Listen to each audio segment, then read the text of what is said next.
Out now in various formats and platforms and methods is from 2015, the documentary Tab Hunter Confidential. I just watched this last night. It's a film I've been wanting to watch for a very long time, and it was outstanding. Director Jeffrey Schwarz tells the story of a teen idol, matinee idol, pretty boy actor from the 50s, Tab Hunter, in a way that most people who knew Tab Hunter back then never thought they would hear it.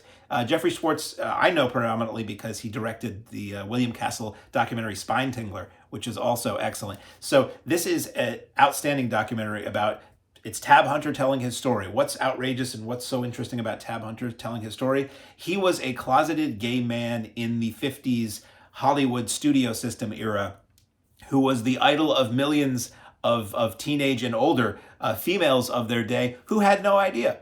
And what was it like for him to basically have to do two acting jobs at all times, you know? And it's Tab Hunter. Right at the beginning of the film, he says, you know, my private life was always something I kept very private. I never talked about that. But I'm telling you stuff I've never told anybody before. And I want to say, I think there was a book either based on the film or also a book at the same time. I think Tab Hunter did release an autobiography where he laid it all bare as well. But it's extensive interviews with Tab Hunter, and like everybody they could get their hands on who knew him back then, including fans. They just talked to people who were fans of Tab Hunter. Now, you know, senior citizen ladies who were fans of Tab Hunter back then, female co-stars, male and female co-stars, and people who were part of the studio system. And it's just fascinating. It's a fascinating look at just his life in general, the life of an actor you've heard of, from childhood to the then modern day of, I guess it's almost 10 years ago now. And it's a fascinating look at how the studio system worked. It's a fascinating look at how someone had to suppress who they really were in order to be a success. And it's fascinating. He comes off as a super likable, just decent guy. And it's a fascinating look at another world and somebody who was very different in another world that was far less kind to that sort of difference in its day than we are now. And it's some of the things I thought were most interesting were how the studio system worked and how Tab Hunter was so popular in his day. He had like multiple hit singles, like that song Young Love, which I'm not going to sing, I didn't realize was him. And that was a big song. And apparently he had multiple, he was sort of in the whole teen idol era singing wise, as well as being in movies and occasionally on TV. He recorded that song Young Love, which was a gigantic hit, #1 for many weeks, for Dot Records. And he was under contract to Warner Brothers. And I'm watching the documentary and they said, you know, Jack Warner was upset. And I'm like, oh, Jack Warner was upset because he didn't record for Warner Brothers Records.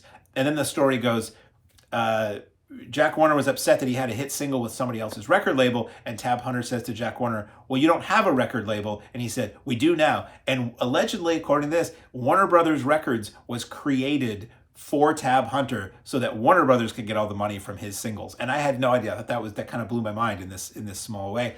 And it's an interesting look at the track of an actor's career, from how he decided to get into acting and how he was, and he's super honest about himself, how he was really not very good at the beginning and how he got better and how he tried to get better in the films and the people who helped him get better, and how the studio was always about publicity in those days and the lawyers that would fix things for you, and how they would pair up their young stars to go out on dates, and the dates were essentially just big photo ops to promote the stars and the studio, and how he'd be paired up with various ladies and all that. So it's a really, really good documentary. It makes great use of stills when they don't have footage, makes great use of a ton of original footage, so many interviews with people who were his contemporaries in the day, and it really gets into the nitty gritty of sometimes lawyers and agents and the studio system, as I keep saying, and film releasing and records and all this other stuff. I thought it was a blast. A ton of fun, even when it's very, very serious and emotional. And you come off just really liking Tab Hunter, and you're so happy that he got to where he got in his life, where he is in the period of time that this film was shot. And you just wish the guy well. So available, I believe it's on a lot of the streaming channels, and it's probably physical media as well. From 2015, Tab Hunter Confidential.